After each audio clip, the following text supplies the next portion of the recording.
तुम जैसी गंदी औरत के अंदर मेरा गंदे पेट में अपना बच्चा नहीं रख सकता। कोई भी मतलब मीडिया में मतलब सारी दुनिया सुनेगी, आवाम सुनेगी, शोबिज़ के लोग कि मेरा किरदार गंदा नहीं था। मैं पहले भी मैरिड थी और एक अच्छी घरेलू लाइफ गुजारी थी, मगर ड्रामा करना, काम करना, अपने घर आ जाना, किसी गैर मर्द के साथ मेरा कोई तल्लक नहीं था, ठीक। और मैं 3 साल 4 साल मैंने तहज्जुद पढ़ी, नमाज़ें पढ़ी, रोज़े तो मैं शुरू से बचपन से रखती आ रही हूँ। इत्तिकाफ़ में बैठी, फिर उसके बाद मैंने इसे कहा देखो मैं उम्रा करके आई हूँ और मैं ज़ना नहीं कर सकती, आप मुझसे निकाह करें। मैंने एक वो बीवी का किरदार अदा किया जो कि हम हदीसों में सुनते थे। मैंने 3 साल हदीस सुनी कि शोहर के साथ कैसे रहते हैं। मैंने उसकी मेरे नौकर मेरे पाँव दबाते थे, मैं 3 घंटे उसके पाँव दबाती थी, गर्म पानी में पाँव धोती थी, इसके लिए 3 खाने बनाती थी, टेबल पे रखती थी कि तीनों में से कोई खाना भी इसको अच्छा ना लगे, शायद कौन सा खाना में इसे अच्छा ना लगे तो ये खा लेंगे, ये खा लेंगे। नमाज पढ़नी, तहज्जुद पढ़ना, रोज़े रखना, उनकी हर बात को मानना, अपनी फैमिली छोड़ दी, बहन भाई छोड़ दिए, सब छोड़ के मैं एक बंद घर में रह गई। 3 साल हमारी शादी रही और मैं कभी वो मेरे पास रात नहीं रुके।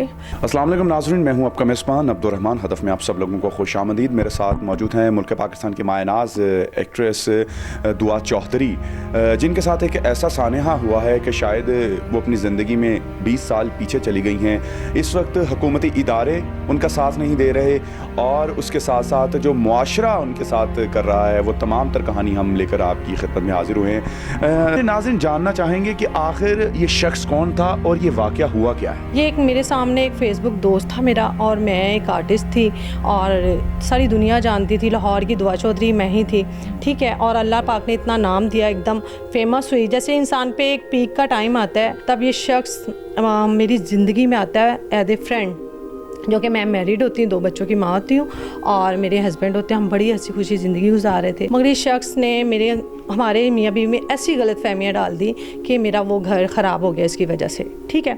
उसके बाद मेरे हस्बैंड ने डिवोर्स दे दी कि असल ज़िंदगी तो औरत को चाहे जितना मर्ज़ी शो बिज़नेस में या दुनिया में किसी भी तरह इंसान को पैसा और शोहरत मिले, मगर असल जो ज़िंदगी होती है वो एक घरेलू और शादीशुदा और फैमिली वाली होती है, और हमने आखिरत में भी जवाब देना होता है। मैंने कहा चलो मेरी आखिरत भी अच्छी हो जाएगी और मुझे एक 4 दीवारी भी मिल जाएगी, उसके बाद मेरी फैमिली मान जाएगी, मेरी ज़िंदगी। उससे बात नहीं पूछी नहीं कि भाई तुमने मेरे और मेरे शोहर के दरमियान इख्तलाफात पैदा करके मुझे डाइवोर्स करवा दिया? वो तो मुझे कहता था कि मैं आपको उसके साथ नहीं रहने दूंगा, क्योंकि वो भी शोहर जो मेरे पहले थे ना, वो भी मतलब अच्छे थे, बस ज़िंदगी कहते ना गाड़ी चल रही थी धक्के से, मेरी बच्चे हो गए थे और मैं कहती थी बस चल रही है। वो भी मतलब पैसे कमाओ, मेहनत करो, ये भी कोई ज़िंदगी थोड़ी होती है औरत की। मैं एक लालच में आ गई कि यार इसके साथ रह के पैसा कमाना पड़ रहा है, इसके साथ रहूँगी तो ठीक है। और ये शख्स ने मुझे ज़बरदस्ती हासिल किया, मेरे घर के बाहर आ जाना, मेरे पीछे आ जाना, मेरे घर में आ जाना। उसने हर वो काम किया जो एक लड़की को हासिल करने के लिए करता है इंसान। हाँ जी, जो हम फिल्मों में देखते हैं जनाब, वो सीन में उनकी खुद वो सॉफ्टवेयर इंजीनियर थे, उन्होंने मुझे 2 लाख रुपये अपनी तनख्वाह बताई हुई थी सैलरी।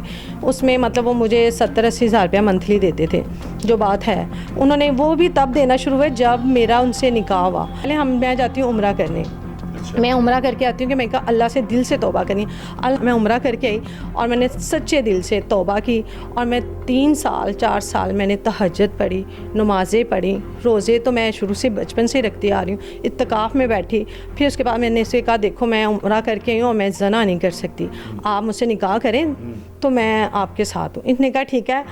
अब आपने कहा कि निकाह करना है, जना नहीं करना, चाहे खुफिया ही कर लें क्योंकि हम दोनों की उसमें कबूल और इजाब है और निकाह हो जाएगा। नहीं मतलब निकाह, मैंने कहा था प्रॉपर हमने निकाह नामा करना है, मगर लोगों के सामने निकाह नामा नहीं दिखाएंगे जिससे आपको खतरा है कि मेरी फैमिली को भी। उस निकाह नामे में गवाह तो ज़रूरी होते हैं ना, तो मौलवी साहब ने उसमें गवाहों की जो शिक थी उसको पूरा नहीं करवाया? नहीं, हम उधर गए ना जब, तो मुझे बड़ा घुमा फिरा के रात के टाइम लेके गए 9 बजे। अपनी दुनिया छोड़ दी, शोबिज़ ने छोड़ दिया, घर उजड़ गया। अब आप ही मेरे आपने अपना शोबिज़ भी छोड़ दिया? जी, मैंने अलविदा कह दिया शोबिज़ को और बड़े पीक पे कहा। सभी थिएटर वाले जानते, फिल्में साइन की थी वो भी छोड़ दी। 2 दफ़ा मैंने सुल्तान के बेटे के साथ मेरी फिल्में साइन हुई। इस शख्स ने वो मतलब मुझे कहा कि सब कुछ इस वजह से छोड़ा कि घर बस जाए। और मतलब वो बड़ा ही नेक शरीफ इंसान, नमाज पढ़ता था। और अब सबसे पहले कोई भी बीवी का हुकूक पूरा होता था ना, आप यकीन कर सबसे पहले उस बीवी का करवाया जाता था। मैं भी कहती थी उसको टाइम दें, उसके साथ सोएं। और आप मानेंगे 3 साल हमारी शादी रही और मैं कभी वो मेरे पास रात नहीं रुके। जब मुझे उन्होंने इम्प्रेस करना था तब उन्होंने रात दिन लगा दी और मैंने ये भी सब्र किया, कोई बात नहीं, उसको टाइम दे। फिर उसके बाद मैं प्रेग्नेंट होती हूँ तो वो मेरा बच्चा अबॉर्शन करवा देते हैं। मुझे कहते हैं दुआ, आप प्लीज़ मेरे पे यकीन करें, हम लंदन चले जाएंगे, वहाँ पैदा करेगा।